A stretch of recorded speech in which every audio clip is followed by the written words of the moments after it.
So that's your job to switch cameras around, and so he's got a producer. I guess. Yes. It's. I mean, I've watched pretty much all of them.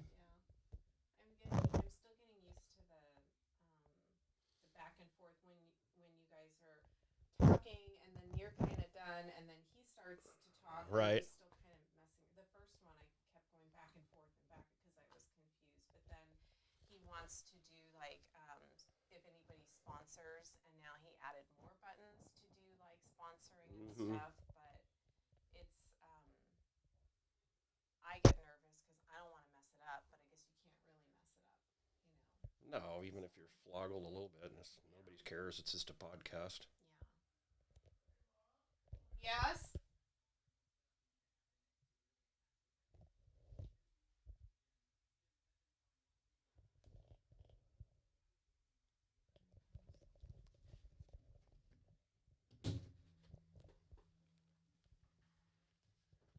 Okay, we're going to do this. And by the way, you guys are all on hot mics.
Okay, just get any blunt objects together, all right? If you get cornered, bash him in the head. That seems to work out. Keep together, stay sharp, and follow me.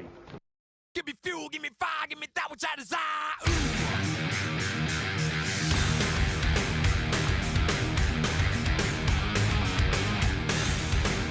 Welcome in. It is Fuel, Unfiltered Automotive Truth. I am your host, Dennis Pitzenberger. Thanks for stopping by. We actually figured out how to not only put this on YouTube, which I hope you're turning into, live on this beautiful Sunday midday. We also got it up on Twitch. That is the Pac Northwest NASCAR. That's my thing for my racing nerdist. But no, another good show today, man. We're going to have some fun. As usual, we always do the thing that we do first. We got to thank the Podfather. The Podfather is a man named Joe out in Chicago. He put all of this in motion many years ago. It's gone through different incarnations, but every time I do this show, I have to thank him. We've had some great guests, some great times. Always to my left and always at my side till death do us part now.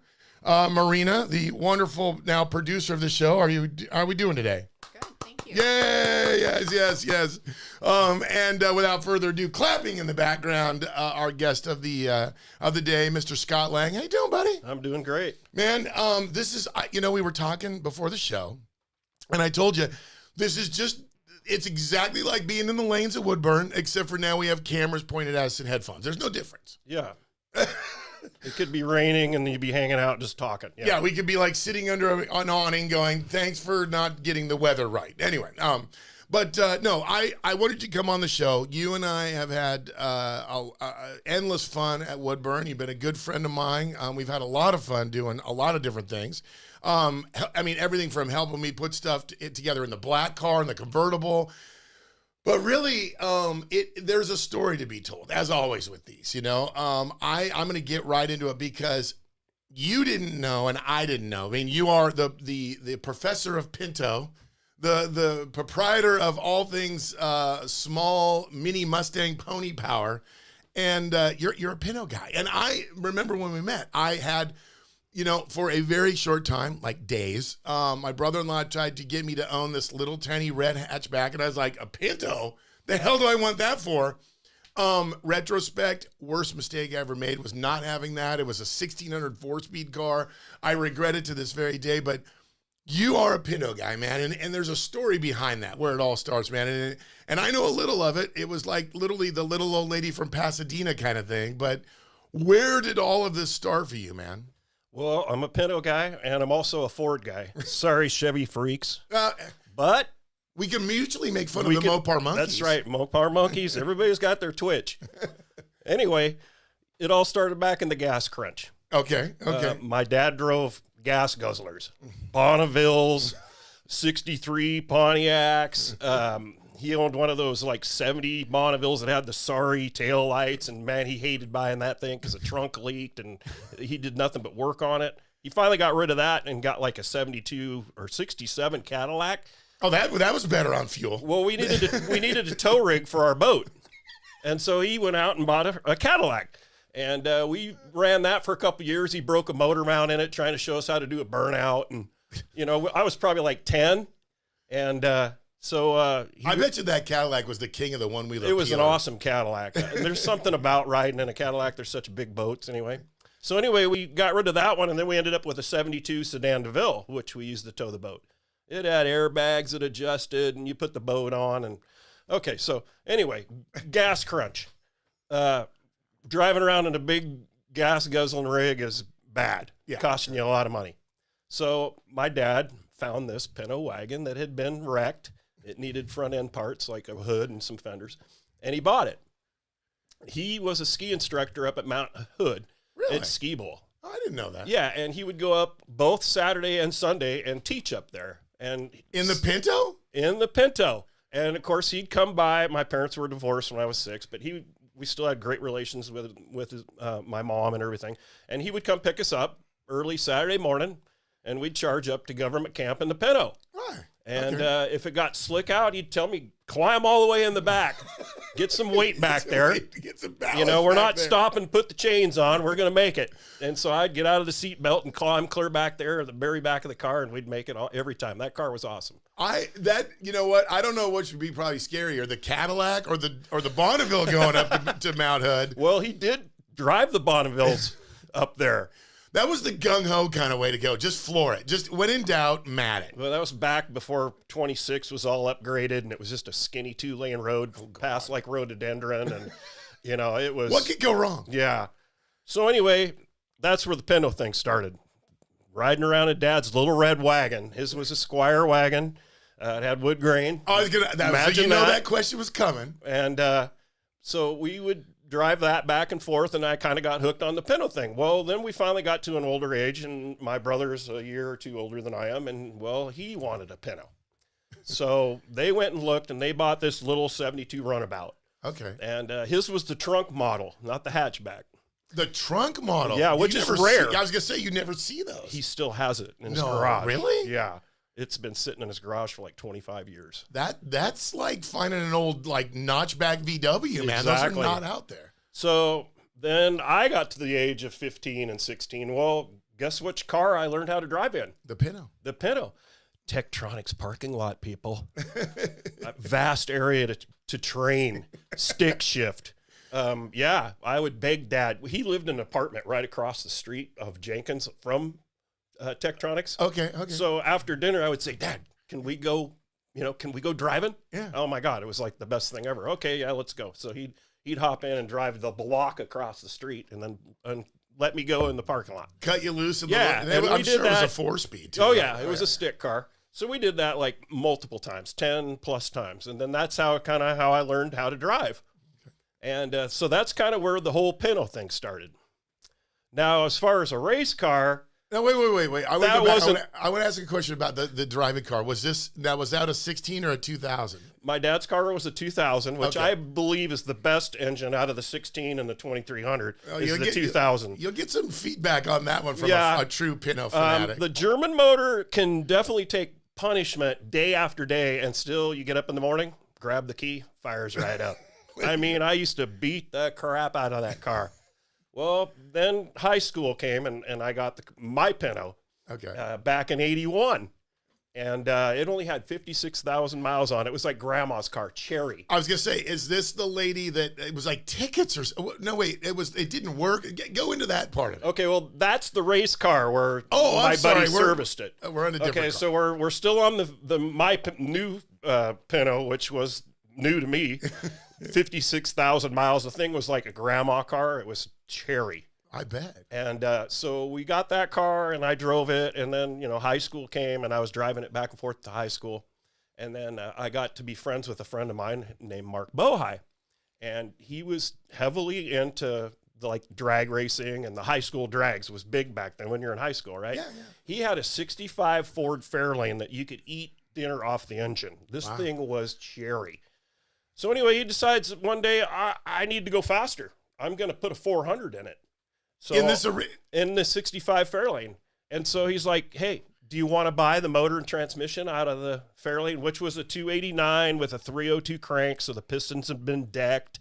And there was, a few things done to it, but it wasn't, too radical. But it did have a big mechanical camshaft. And so anyway, he offered me the carburetor to the tail shaft yoke for $1,000. That's a good deal. Very Was good it deal. like an AOD or a C4 or something? It's a C4. Okay. And so it's actually the original transmission and torque converter in the car still. Really? Yes. Okay. So anyway, it had a 600 Holley vacuum that he had cut the choke off, and it was all, 50cc accelerator pump and all this neat guy stuff. So anyway, he had it in his Fairlane, and it went like 8 flat in the 8th mile.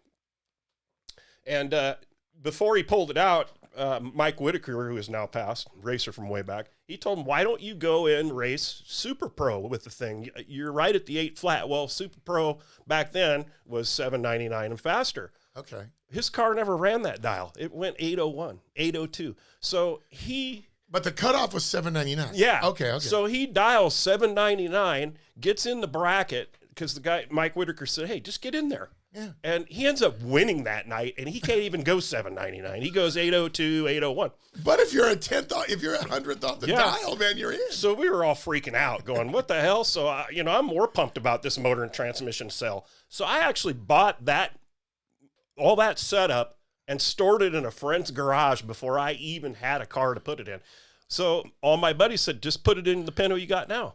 And I said, no, I need my driver. It was way too Cherry to be putting a V8 in it. 50,000 miles. Yeah. It'd be kind of hard to hack the car up. Okay, so then now the story goes to where he's working up at Mountain View Shell off Capitol Highway out off of Barber Boulevard. Okay. And he's got this customer that's driving this Pinto wagon with wood grain. It's green. Y'all know that. And he told her, hey, look, you ever want to sell this car? I got a friend that probably would buy it. Yeah. And she's like, oh, yeah, sure, blah, blah, blah. Well, one day he gets a phone call and says, yeah, it blew up on me on the way to the airport. It's in the long-term parking lot. Do you still want it? And so She just left it there? yeah. Okay. So he calls me up and says, Link, you better go get this car or I'm going to be pissed. So what do? I get my buddy Gary. We get a rope. I got $200 cash in my pocket. And we go find this long-term parking lot. Now, it's not the one that's like close to the airport. It's the ones that are out a ways. Oh, over by what is now IKEA or whatever. Right. Yeah. So we go in there and we meet this lady and find the car. And she's like, how are you guys going to get this car out of here? And I go, well, with this other Pinto, of course. And she goes, are you kidding me? This car won't even get out of its own way. And I go, no, we're gonna pull it out with this car. Slow and low, man. So anyway, we get it hooked up. We pull it to the ticket booth where you got to pay to get out. She ends up paying the $25 for the car being there for so long. Well, that was done. That was nice. And of then her. guess what? You had to pay the minimum for my car. She pays for that right out of the $200 I gave her. And then we pull it all the way to 30th and Burnside from the airport. Is that where you were living at the time? No, that's where my friend Gary lived. Oh, that's where the shop was. Okay. Well, it wasn't the shop, but it was where a friend of mine lived. Okay. And it was the closest spot where we could tow it. But I towed it with the 4-speed, 4-cylinder Pinto all the way from the airport to 30th and Burnside. Actually, 30th and Ankeny, right off of Burnside. What was the top speed of that towing adventure? I would say probably 35. We didn't go very fast. So anyway, the car sat there for about a week, and then Mark, my friend that had the motor and all, well, he had an open trailer at the time, and I rightly couldn't just take it to my house. My mom was still leery about a build going on. Yeah. So I had another friend, Craig, that I worked with at the Greenwood Inn, which is now demolished. It was off of Allen and 217. Okay. He was a maintenance guy. I was a banquet guy. We were friends. So anyway, I talked him into letting me take the car up to his place, his mom's. And she was cool with it. She has like a double car garage. And so Mark comes down with the trailer and we load everything up and we haul it up there. And so then we pull the motor out, 4-cylinder and the transmission. And of course, was that car originally a 4-speed too, or was it an automatic? That car was an automatic. Okay. It still has the same shifter in it. I was wondering about that. Yeah. Okay. So anyway, so we took the car up there and then I had to go and this is the funny thing, Craig, his mom's, well, he had a rental in Aloha. Well, that's where the motor and transmission was stored in his garage. So friends are good. Yeah, friends are great. So anyway, we get the car up there, pull everything out of it, get the new motor or my motor set up, and we get it up there, and I have to borrow a cherry picker, and then I bought a hooker header kit. Nice. Okay. Back then it was Super Shops off 82nd. Oh, buddy. You know how many oil stains of car fanatic and chaos went in that parking lot? I think I put a down payment, and $600 back then was a lot of money for a set of headers. Yeah. But it came with these instructions that said use Mustang 2 motor mounts and then use your stock 2300 frame mounts, but move the driver's side back 1 inch. Okay. So all I had to do was drill. It was a bolt-in deal. So all I had to do was drill 3 new, well, there's 4 holes, but only 3 work now because you're moving it back. So I had to drill 3 holes back 1 inch, and then Mustang 2 actual V8 motor mounts onto the cradle mounts of the 2300, okay. And bam, right in with a stock cross member. Nice. And this was the 289 with the 302 crank. Okay. Yeah. Okay. And I ran that motor for quite a while before it actually exploded at Woodburn. I think it broke a piston is what happened, and they were kicking lifters off the track. When it blew up in high gear, so it was like about 90, 100 miles an hour, pretty scary. And by the time I got it pulled over and it just left a lake, they were like 100 yards behind me kicking off parts. And anyway, it was done. So that was how the car originated, was up there. And then once we got it close, Mark's parents were on vacation, and he lived in the Raleigh Hills area. Okay. And so we had the engine in the car and the headers bolted up and, some of the accessories, but we hadn't quite got to the firing point. And he's like, hey, my parents are on vacation. Perfect time. We can drink whiskey and work on your car. So he comes back up with the trailer. By the way, you can't get in trouble for that now, doing that when you're a kid. No. The car was up in Helvetia off of Logie Trail Road. That's where I was working on it. I'd get off of work and drive up there and work on it. Right on. And I remember sitting in the seat going, yeah, this is going to be great. Yeah. Just a kid, just this V8 Pinto. Oh, yeah. Okay. Well, the V8 Pinto thing all derived from another buddy of mine, Dave McCoy. And that's the guy that I worked for his dad at the engine shop for 27 years. Oh, I didn't know that. Okay. So back before the shop started, he had a backyard small block Chevy engine building shed. Okay. And it was just a little, cubby hole where they put together engines, and it's kind of a small deal. Well, David built his own engine. Well, then one day we're riding the bus to school, and he's showing me a picture. Look at this Vega GT. It's silver and black stripes, and I'm going to buy it and put a V8 in it. And I'm like, oh, well, that's pretty wild. So sure enough, he gets the car, and the next thing I know, we're in the street, cherry picker in this V8 into this Vega. We have no idea what we're doing. V8 Monza mounts. The headers didn't really want to fit, so we were using long 2x4s to pry them in, and they little ball peen hammer, self clearance. Doug Thorley headers, I remember, and so we get it all together, and then we figured out, well, geez, the driving, the steering linkage has the Zerk fittings in it. They wanted to poke through the oil pan, so we just pulled the Zerk fittings off of the tie rods or whatever they are to hook up. Grease. What do you need that for? And so the V8 Vega was born, right? Oh God. Well, I already had the Pinto, so guess what? Now I've got these ideas. I think I need a V8 Pinto. Yeah. So that's kind of where that started. That's cool. Well, okay, so now it becomes a race car. Okay, so what was the first trip? Did you do like Portland first, or were you down at Woodburn first, or what or were you on? Well, at that era, it would have been Sandy Boulevard, maybe Right. a little Firestone out by 181st. Well, we kind of got to go back to the original street Pinto. I raced it for 4 years with a manual transmission and sportsman class. And like I said, I used to just beat on that poor car. Yeah. After breaking 5 clutches, 5 transmissions, and 5 differentials, I said, okay, this is bullshit. I need to build a real car. Yeah. And believe it or not, that 2000 motor that I still drive to work occasionally and still have, that motor never broke during all these parts breakages. It broke axles. All that other stuff. It tore the fiber off the clutch disc. It blew first gear. I mean, so I'm serious. 5 transits, 5 clutches, and 5. This is the daily car The daily that I car. see every Yeah. once in a while at the shop. Yep. Oh, So wow. that's when I said enough's enough. So, and I actually have 4 trophies with that car. Nice. And one of them was a high school drags race that I won first place. I had no idea that was a stick car too. Yeah, so that's where I got bit. So then we go back to the race car. Yeah, so now we V8'd the car back, and then we're talking 1985 was the first couple trips down with it. Yeah. And of course, first day To Woodburn. No, to PIR. Oh, That's- okay, PIR. I okay. mainly raced PIR for lots of years, and then occasionally would go to Woodburn for some of the bigger events. Same thing. I didn't have a trailer, so I would drive it there Sure. and bolt the slicks on and kick the mufflers off and do my thing. So that's kind of where it all began, and it was mainly PIR. And the first day out, of course, I busted the rear end because guess what? I had the driveline hooked up to the stock differential. And she said goodbye. Yeah, so Mark hands me the keys to his truck and trailer and says, here, just drive it home and get back down here so I could load my shit back up and get home. So after that, I put in an 8-inch. Load your broke crap and get it home so Right. I can get home. So after that, I figured out that a Mustang 2 rear end will bolt right in Yeah. and hook up to the same driveline. I didn't have to do any mods. The axle tubes downsize and all that. So and then I found this 355 clutch posi unit for it. Well, I raced that for a couple of years and it was doing pretty good.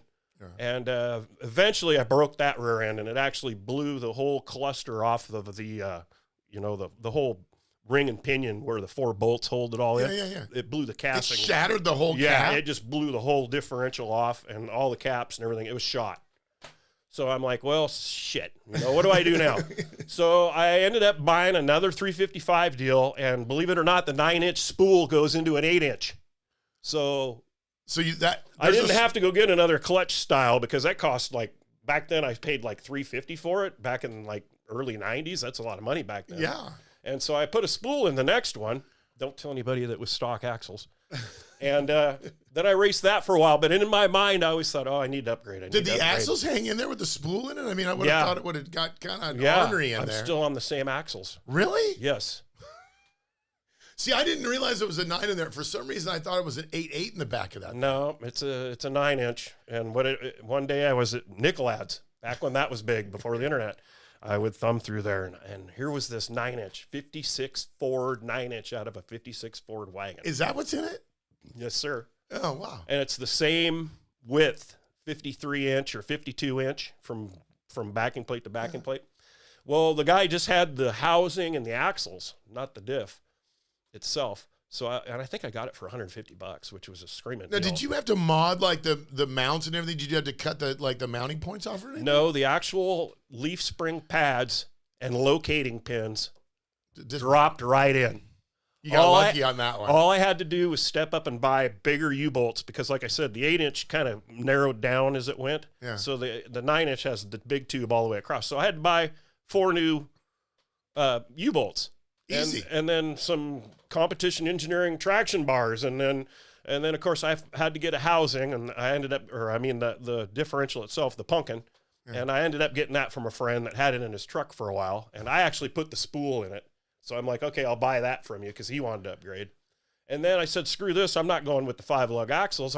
It's small end bearing. The 8-inch axles will work. Yeah. So I re-drilled the holes for the housing to make my backing plates and my axles bolt up to it.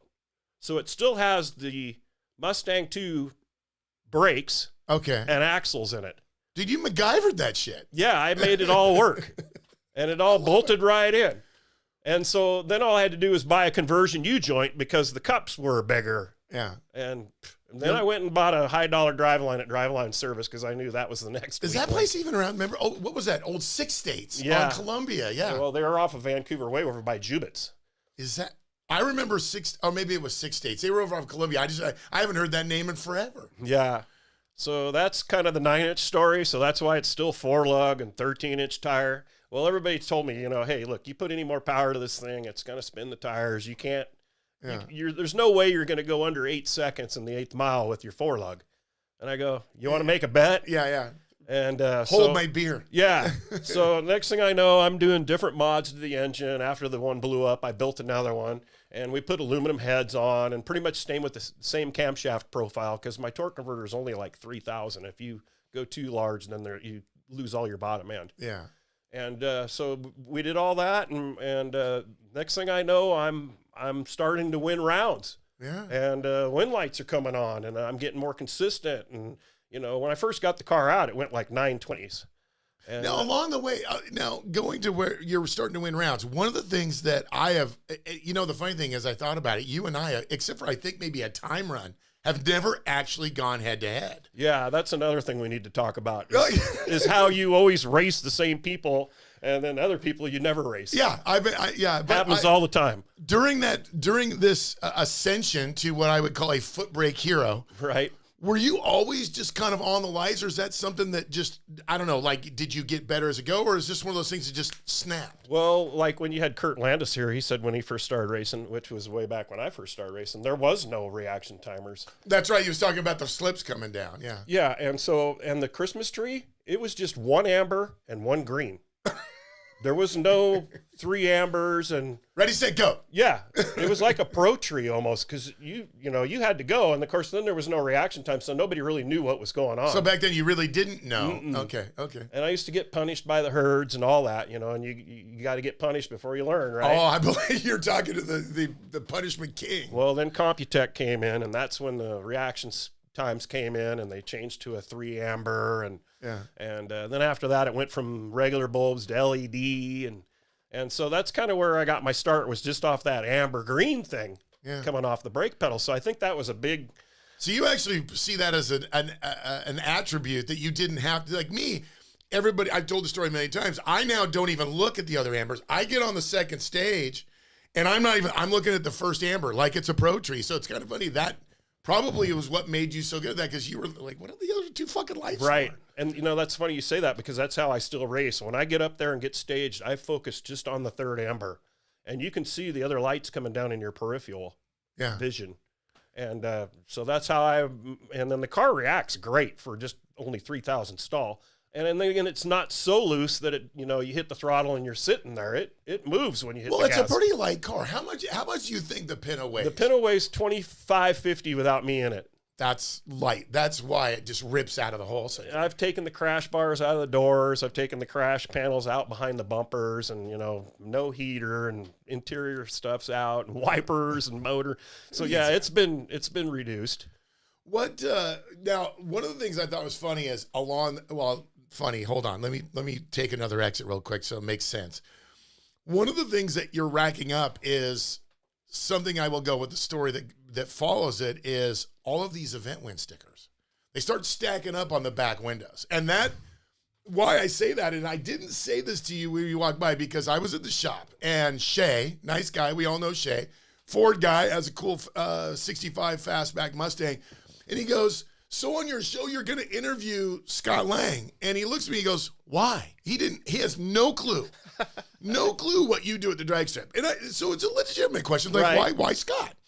And I said, buddy, have you ever seen the back of his car? And he's like, well, what's he got? And I'm like, it's a Pinto wagon. Of course, the look is, huh?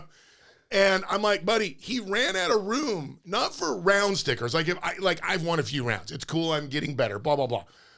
This guy's got no more room for event win stickers. You're going to have to start putting them on the inside of the window. And he looked at me, he's like, really? And I was like, you don't understand. This is This is what like time has given this guy is the experience. And it's where even when I first met you, it was interesting because I met you after Scott and his brother Frank. Right.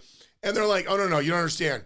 As they put it back in the day, he goes, dude, nobody wanted to race Scott. He was fucking deadly. And you still are, but it was funny because when you were doing it more full time, your reputation preceded yourself. And then I think the perception is people look at the car and go, today's world, with street outlaws and you got to have a fucking 481X and a fucking Hemi or some shit, nitrous pluming out of the hood to be cool. You don't realize that in brackets, you'll get, the guy with the $150,000 car will get smoked by a fucking Pinto wagon. Yeah, that's happened a lot where we've been out of town and Frank or Scott will be with us and they'll hear the people in the back going, oh yeah, you got this. It's just a Pinto. And they're just like, oh, dude, you don't know what you're up against. And, I've raced 9-second cars and put them on the trailer from Montana and sent them home spanking. And they're just like, what the hell just happened? Yeah. When you're 00 and right on the dial, sorry, brackets, it don't matter. All you got to be is good at one end and the other. I haven't figured that all together myself. But, I mean, it's that consistency that just, it's funny that the look on his face was great because I showed him after that, I didn't tell you this, but I showed him a picture of the car. And again, the same thing, he's looking at it and I go, buddy, I don't want to line up against this guy. I do not want to, you were talking about, that's where we can talk about that. It's funny how, as we brought up, you and I have never, I think we went head to head in a time run, maybe. I don't really remember. But it's funny how I have never raced you, Scott, or Frank in a single round in the 5 years I've been dragging that car. Now, I know that we try not to race each other because we're all camped together. We don't want to take each other out. But I've got plenty of shots. I mean, I've done videos with you and Frank going head-to-head. I've done it with Frank and his brother head-to-head. I've seen you and Scott go head-to-head. But it's funny how that is. You race the same people all the time. And then, me, when I first started, I would just roll up in the first row. And, of course, they were like, all you heard was quack, quack, quack, quack. Right. And Steve Kelly or fucking somebody would walk up there and go, yeah, no problem. But it's funny how that you do. And your experience was the same thing. You race the same freaking people every time. Before they had ladders, they wouldn't ladder you until like later rounds. But now it's like right away. But it still seems that way where you end up racing the same people. Yeah. And then there's other people where you're like, okay, well, yeah, I've never raced that guy, but yeah, I'm here every week. So Yeah. that's weird. That's just been one of the things that's happened over the drag racing, my career. Even before I met you, that was just a thing where you just, like Pat Fagini. Geez, I have to race that guy like every other week. And, he's my nemesis. I've been to the point where like, oh, I got Fagini. I might as well just go put it on the trailer. Landis said the same thing about me where, I think the last race I won against Pat, he went red against me, which was, he never Won does. it a million times. Yeah, and that actually got me to the final. I was just like, oh my God, I was ready to just quit and put it on the trailer, but he went red. How easy was that? But, he'd beat me like 8 times before. Yeah. So you kind of, you get into a dump where but you have to go out, you have to focus on yourself, try not to look at your competition and let them influence you and just do your thing. Yeah. And by the way, did you see that Pat, he painted the Mustang? Yeah. I mean, there's a whole bit. Brett painted his Nova. Pat painted them. Everybody's going to be all shiny out there. I got to get some. Brandon Wilkerson put new paint on his Nova. Oh, did he? One of Maddie's friends. Did he? Yeah. Was that the matte finish one? Yeah, that was the one that was gray colored. Oh, yeah. Okay, I know that. So now it's blue. Everybody's getting new paint jobs. Yeah. Man. Maybe we need to freshen up the cars. Spicing up the cars. When you're out there, you've had some very cool stories. And you're lucky enough, and I say this, you're not supposed to knock on the broadcast table because it sounds like echoey. One day, and I am going to go to the race this year, the Lucas race. You've got some Wallies, man. I mean, there's some stories behind that. I mean, that is the ultimate, like I've arrived kind of thing. Yeah, that took quite a while for that to happen. But 2012, I was 4th place in points, and the team race was up in Seattle. And so I was able to get in. I think they were taking 6 cars for the Race of Champions. And so we got up there, and the car was working great. And I think I made it like 3 rounds in the Race of Champions on Saturday. And was kind of disappointed, because I've been up in Seattle years before and made it to the final round in the Race of Champions and actually lost because the car wouldn't run its number. But that was years ago. And so we ended up partying until 2 a.m. that night, Saturday night. And then we still had the team Well, that'll race. help with your reaction. Oh, time. yeah. A little alcohol in the system. Oh, yeah. We were riding our scooters to the big end and drinking, and we were having a blast. Going down the back straight there, or the back side of Seattle in our scooters at midnight. And I'm sure there was a lot of pissed off people. We were running through there full throttle, and it's pitch black, and, yeah, just stupid.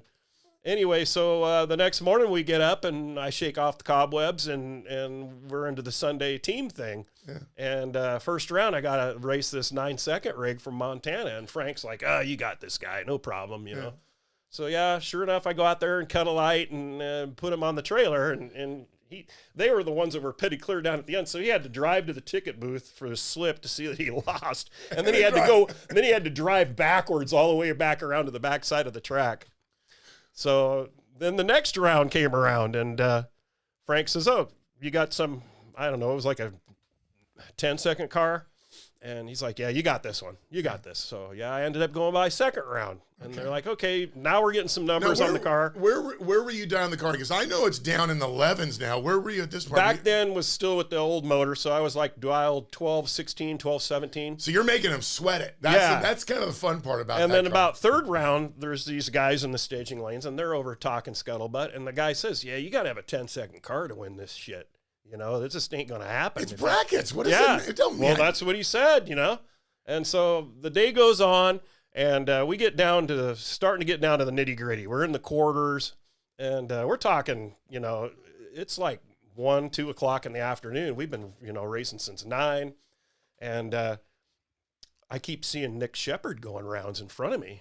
He's a real good racer. Yeah. And I'm like, I kept telling Frank, damn, that Nick guy, man, he made it around again. Frank's like, you don't worry about that guy. Just worry about you. Yeah. And then the next round he's in front of me, and I see him turn the wind light on again. I'm like, damn it, And Frank's like, damn it, I told you, just don't worry about him. Don't worry about him, yeah. And so finally, that was a great day for me. It was an 8-round race. And out of the 8 rounds, I cut 5 01 lights, including the final. Damn. So anyway, I cut a great light in the quarters, and there was an odd amount of cars. So we got down to the semis. I ended up with the single because there was an odd amount. So there was 3 cars. Well, I could see Nick wasn't real happy. Yeah. And I'll tell you, I've gotten 1 buy round in just the 5 years I've been racing. And let me tell you, that's like a gift, man. And so we get down to the final, and guess who's in the final? Nick. Yeah. Shepard is still in. I'm still in. Now Frank's like, okay, now you can swear and you can worry about it.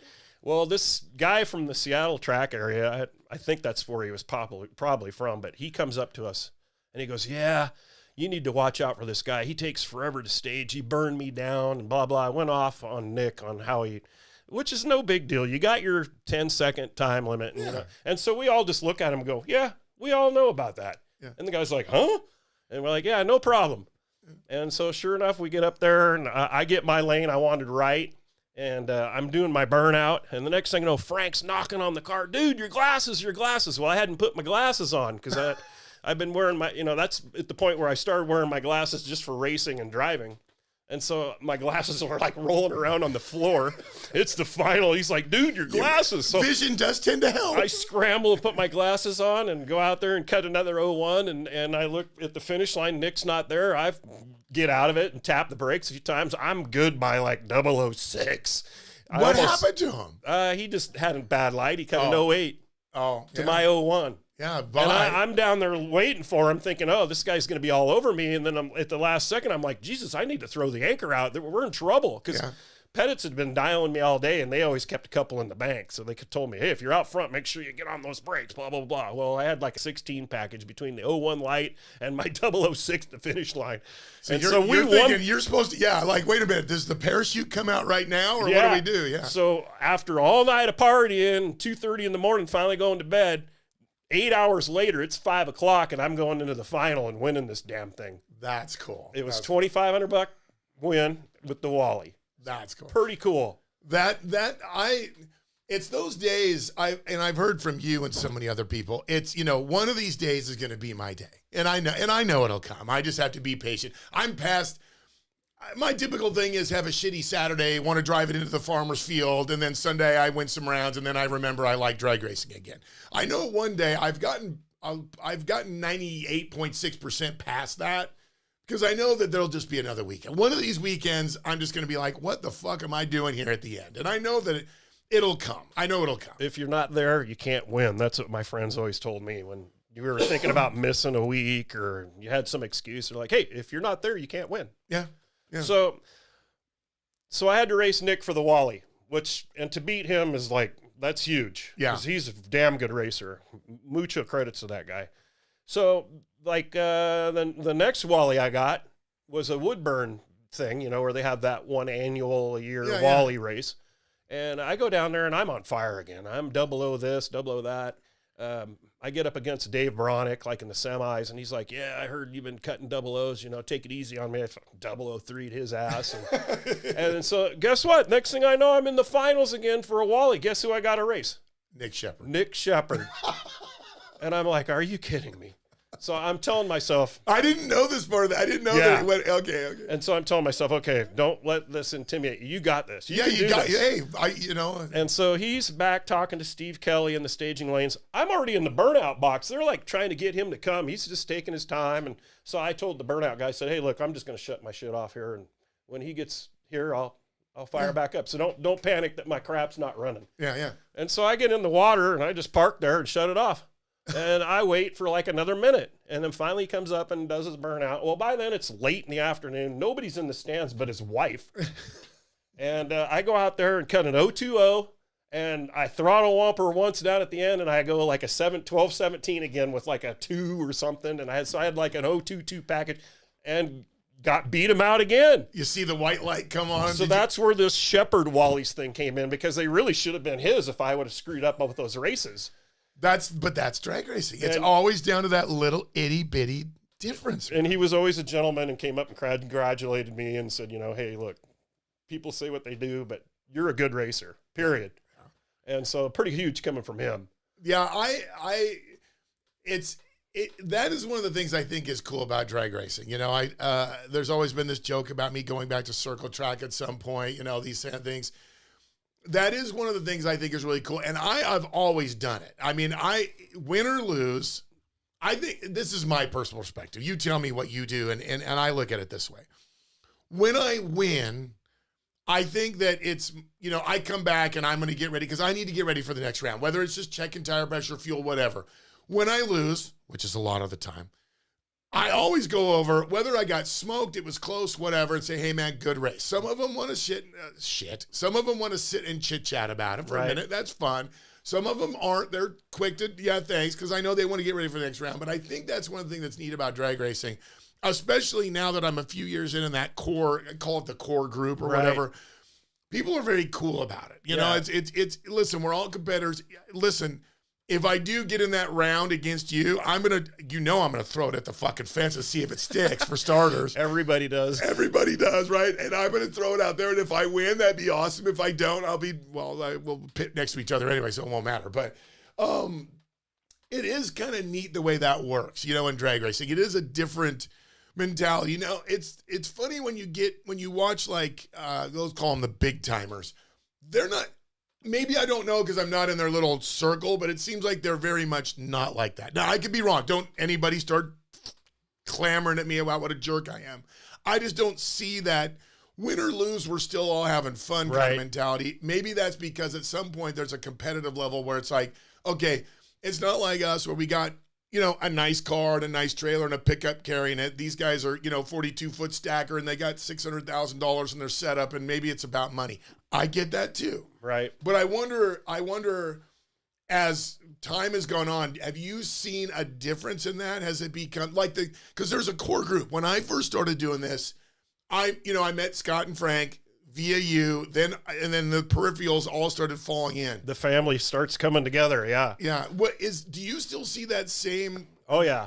Same group over all these years? If it wasn't for drag racing, I wouldn't have the friends I have now. It's incredible the amount of people that I've met and became friends with, whether you're arch enemies when you're at the starting line, but then you're like best friends after that. Yeah. A good example is Casey Allen. Him and me used to just battle back and forth at Portland for the points lead. And, you're under stress, and when stuff don't go right, you get mad real easy. But all these people are actually your friends, and they're there to help you if something bad goes down. Yeah. And that's the way it was between me and Casey. We fought like dogs. There was nights where like I lost and he was still in, but his tire was going flat. But I was over there pumping it up for him and saying, "Go get this round." We always helped each other out, and it's amazing the friends that I have met through the years, including Scott and Frank and you and Kurt and just endless people. Oh, endless list, yeah. And everybody's friendly usually. I mean, I've only met a couple bad people. Well, I mean, you're always going to have a bad apple, but I mean, that's what's kind of cool about it is, I may want to give you the cold trickle rental car finger out the window and we're at the lanes, which nobody ever can see me do that because the windows are tinted.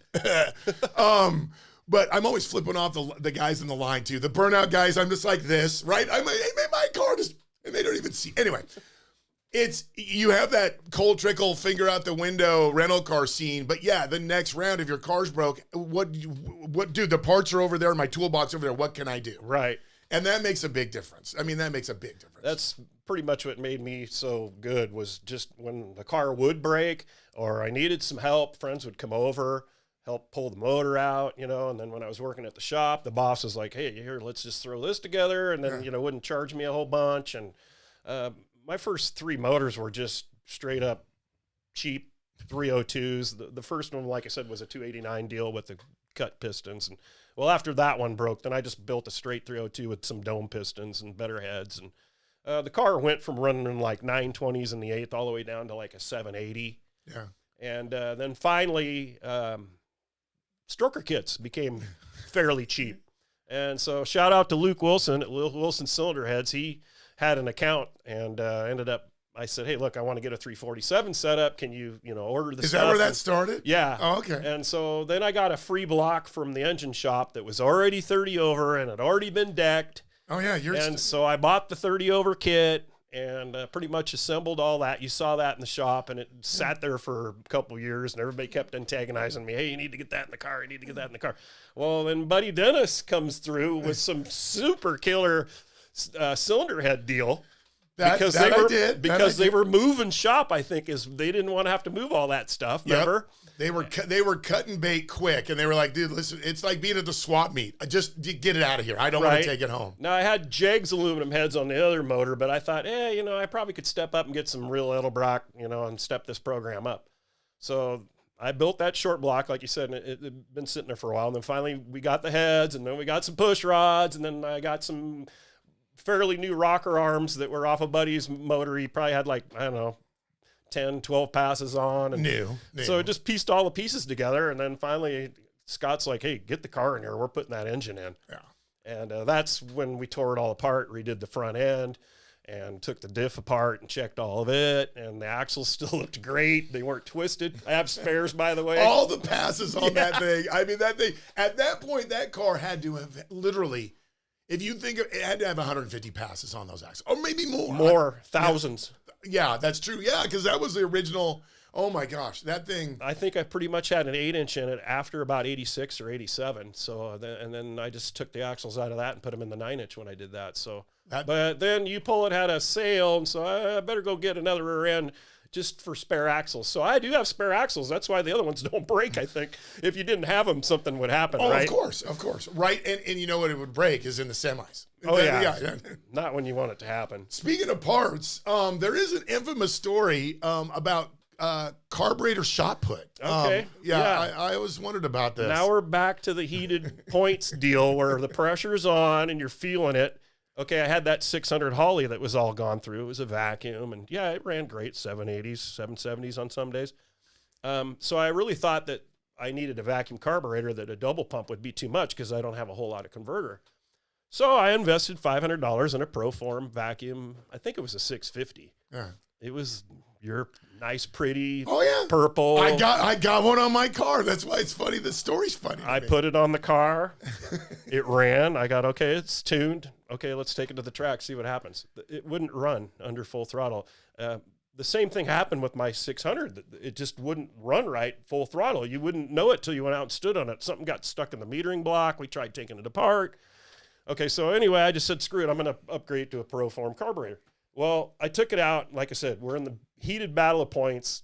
You know, we're only like a point or two from the lead. This carburetor's not working. I'm frustrated. You pay $500, you think the thing should make more RPM and run harder, right? Nope, didn't work. So I was really tipped over. Now, did you mess around with it? I mean, obviously you had, I mean, you're like, we tried adjusting it. Yeah. Like whatever. I think I made 3 passes with it. And then next thing I know, it's off the car. I'm pissed. I just grabbed it and threw it across my open trailer. It rolled the whole 16 feet. Frank and Scott were laughing. They're like, okay, well, we have this 750 that's just in a box. Put this on. And I'm like, well, it's a double pumper. It ain't going to work. And they're like, well, okay, we'll disconnect the secondaries. And so I ran 2-barrel.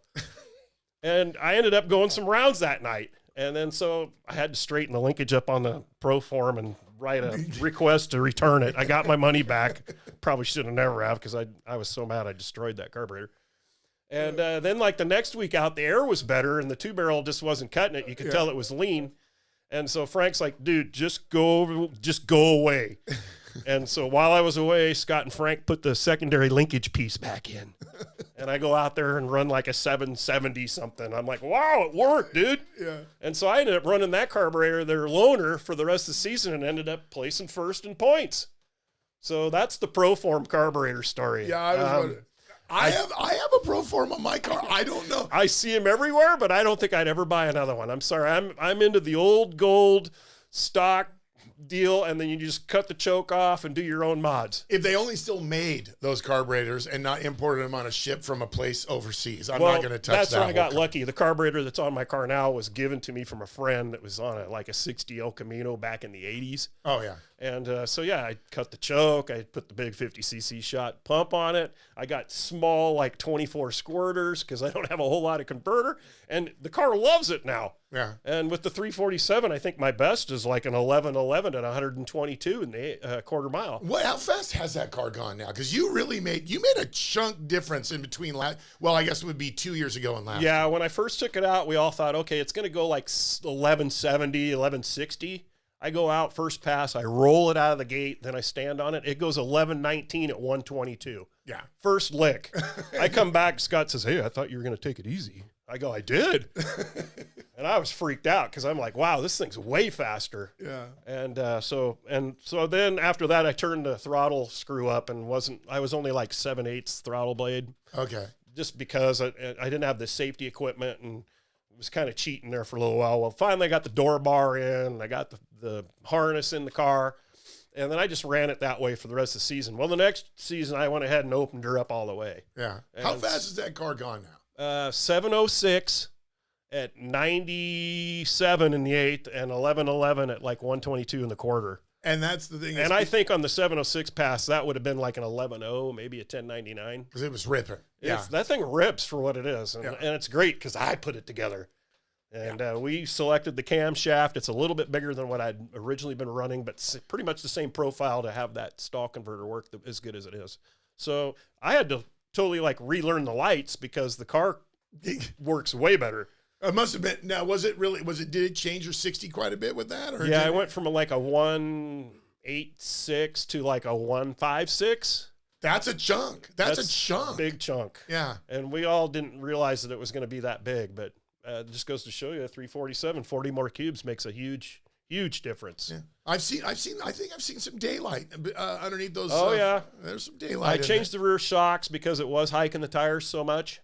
Yeah. And I think that was part of the inconsistency that I experienced the first year out with it because it would just pull the tires up out of the beams and I couldn't really do my thing. Yeah. It's like, okay, I need to wait a couple milliseconds. Well, it was messing with it. So once we changed the rear shocks, that tamed the front end a little bit. It still pulls the left front tire a little, but it's amazing how much just rear shocks keeps the front end down. Well, and that improved my reaction times. Well, it was funny because when I see your car run, when it launches, it almost, to me, it reminds me of a dirt late model because after it launches, it almost kind of opens the rear end up. Like it starts to, and not arrow. It's not like any one of us are going 200 miles an hour, but it's funny how it kind of opens the car up in the back like a dirt late model going. Yeah, it kind of opens it up. It's like we're going, and we're going right now. And that's kind of, I like I like watching that car because it squads real hard and then it just kind of goes whoop, it opens up and you're gone.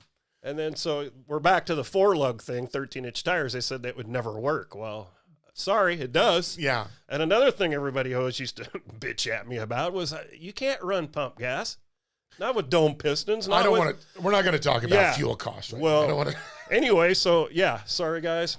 It's just a pump gas car. Yeah. And that's all I've ever run. And when I did put race gas in it, it didn't go any faster. So I got it tuned for pump gas. And yeah, I'm not running the E10 anymore. I've been buying it from Olsen Brothers with the 347. But back with the old motors, I'd just go to Chevron, get the E10 and go out there and kick butt.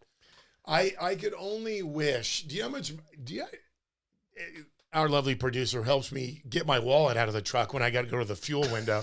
It's expensive. Do you have any idea how much money, can you imagine how much money I have spent on fuel in the 5 years in that car? Because I bought it from the guy, Jerry, and he's like, I put 14 in it. And he's like, oh, no. You got to put C16 in that. Right. And I'm like, that's $120 a jug. Right. Well, that was fine when I sucked because I would make like maybe 3 or 4 passes. Now that I'm actually starting to win a few rounds, it's like, wait a minute. I'm going through $400 in a weekend in fuel. What the fuck is going on around? Well, especially when you're running both brackets. Yeah. When I started going both ends, that's why I got the parking spot. Why do you think I got that parking spot up there? I didn't want to drive to the South 40 anymore, man. I was burning twice as much fucking fuel just going back to my parking spot. I've seen the Sorensen brothers move their cars just for that reason, too. Once people lost and some pit spots opened up, they got in their shit and moved it all down towards the staging lanes just because of that. Oh yeah, that's how I became good friends with Kurt. Is he would come up, I knew he was running both classes, and I was parking by that spot with I guess it was an old gate or a safety gate. He's like, you don't mind if I park there? I'm like, fuck yeah, plug it. You can plug your charger into my generator. I don't care. Right. Oh my gosh, Scott, I think we ended on a high note, man. I think this has been an incredible interview. I think it's been a great time talking about what, why, where, all the stuff. If you're out there in the local area, once in a while, I'm sure he's made it to Bremerton. Most of the time, it's probably PIR or Woodburn. But if you see a green Pinto, and there's so many wind stickers that you can't see out the back of it, you might want to think twice because you'll put them on the trailer. Yeah, there's been a lot of people that, like I said, they'll be in the corner saying, oh, you got this, it's just a Pinto, and then they get rooked by it, and then they're all kicking dirt.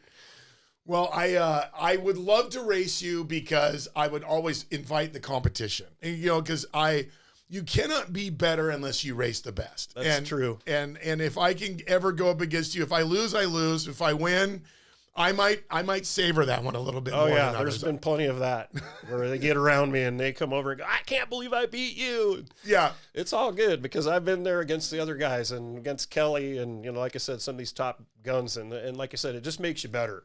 Last question before we go. If you had to think, just average, because I know it would probably take a calculator and a calendar to figure this out. How many passes do you think you've made in the Pinto? Not current incarnation with motor and everything. From the time that thing went down to PIR, could you try to guess how many passes you've made in that car over all these years? I would say it's close to over 5,000. Yeah. It'd have to be. Yeah. And that's one thing I wish I would have had was a clicker. I could have been notching like every time that car went down. And you know what? The doors still just close easily. Yeah. When I first put the roll bar, the hoop part of it in, I had that for years just because I needed a seat support. Yeah. Once I went to the race bucket. And when I had that done over at my friend Mark's, he did it. And we made some homemade frame connectors. Okay. And he really got them tucked up. I mean, you look under the car, they might hang down a 1/4 inch. Yeah. And so I think that has a lot to do with how the car's still really stable right now with the roll bar and those. But yeah, you can just take the doors and it closes like it just came off the factory floor. It's stupid. That is such a cool thing. Can you imagine if I used to do it when I first got into it? I saved every single slip. when I was taking the center console out of the car yesterday, literally to do up some upgrades, we're going to go play around with it in a second. We're going to do a little valve adjustment. There was slips hiding in there, wasn't there? There was what? There was slips hiding underneath the console. Oh, yeah, there was slips over here, slips over there. I just throw them in a big pile now. But can you imagine if you would have kept every slip you ever had? You would literally have like a catalog of like... It would fill this room. It would be kind of cool. I mean, back in the day, like when Kurt was talking about where they didn't have reactions, and they would have this like a Baxter's business card, and it would say ET and mile an hour, and they would handwrite what you ran. And then back then at PIR, you would pull clear up to the tower. Now they have you turn off early because the ticket booth's down a ways. Yeah. But you would pull all the way back up to the tower, and they had this like rain gutter thing, and they would slide it down. Yeah, so they wouldn't have to go up and down the stairs, and there would be this kid down there collecting them and then handing them to you with your car number. That's funny. And then on the back was like, if you collected enough of them, you could get a discount at Baxter's. That's not a bad idea. That's not a bad idea. But then when they finally went to the Computech, then that's when it started being the roll of well, yeah, because they paper put the it's like the first break in the stands is where that little tiny booth is now. Yeah. Yeah. So we're talking a long time ago. I started racing in 81, so I've been doing this 40 years. 40 plus years. You going to do it 40 more? Well, I'll probably be dead by then, but I'm going to keep going as long as I can. As long as they can load you in the car, buddy. Yeah, you got to make passes. They might have to bury me in it. Although there's a few people that want the car after I'm gone. That's the first thing that went through my head. If in the unfortunate demise of the professor of Pinot Power, there's going to be a long line of people going, you're not putting that car in the ground with Scott. We're keeping that fucking thing. Well, hey, man, it has been, I'm going to say, it's been a great show. I super appreciate you coming by. I pestered you. I did. I pestered you about coming by. And I never said I wasn't coming. I just said it was going to be difficult. I got a 90-year-old mother I take care of. And shout out to Mom. Yeah, shout out to Mom for letting me go this afternoon. Hopefully she's not falling or anything stupid. Or just laughing at us being goofs. She's looking forward to seeing this, so hopefully it'll be on YouTube where we can watch it later. It's live. It'll be posted right after this. Perfect. You can check it on Twitch as well. I got that to work. But on behalf of myself, my wonderful right-hand woman, Marina, the extraordinaire, the pit boss. Pit boss, yes. Pit boss extraordinaire. Nice. Producer extraordinaire. Look at her just being excited about this. She just sits there and goes, I push buttons. I don't know. I just push buttons. Scott, thank you for coming by, man. We really appreciate it. It's been a great time. I look forward to this year. I'm gonna. This is my. I don't know what I'm gonna do next year, but this year I'm definitely doing both classes. But I know I'll. We got what we need to do. What we need to do is we need to get Scott to get his Buick down there more often. I'm going to say that now so we can give him a hard time. Yeah, it's just with his kids and the baseball thing. I know. He's being a coach, and I'm sure once the kids get a little older, he'll probably be able to make it out a few more times. Yeah, I loved seeing. I loved hanging around with you guys, and I know that we'll be there like Night of Fire and all that. But anyway, I want to give a shout out to S&G Automotive, Scott and Frank. They have definitely helped me out a tremendous amount, especially on this new build and being able to let me get the car in there and do all that we've done to it. Oh, absolutely. Back when I got my first Wally, they were there coaching, and they were pretty much the guys that put the number on the car. The one at Woodburn, I was by myself. I had to, that's why I told myself, you can do this, you can do this. I was actually telling myself. So big shout out to those guys. They are such a huge help, and financially and just physically, just making it happen. And they know that the Pinot's badass, and they want to keep it that way. So they've really pitched in a huge amount. Well, all three of you, my shout out goes in right back to not only them, but you as well. All three of you guys have been instrumental in helping me figure this out, coaching me through stuff, putting numbers on the car. Every once in a while I get dumb enough to think I know what I'm doing, and then I walk over, I'll walk over this, guys, what should I put on the car right now? I don't know what to do, man. And we always have an answer. Yeah, that's true. That's true. But yes, huge shout out to S&J. If you're in the Portland metro area, just get a hold of me. You can get a hold of me on the social networks. I would trust him with everything from building a $200,000 car to changing the spark plugs in your daily, man. People ask me that all the time. They go, well, why should I use him? I'm like, well, he has his life. He has my life in his hands because he's worked on my race cars, and that says enough. Yep. Again, we're going to say big shout out to my man, the Pod Father over in Chicago. We always appreciate what you've done from the very beginning. On behalf of myself, the ultimate pit boss, and Scott Lang, we appreciate it. We will see you in the next program very soon. Just make sure and subscribe, check on this stuff, share it, and we will see you in the next one, guys. Thank you, Fuel. Okay, just get. Well, let me push the right buttons here.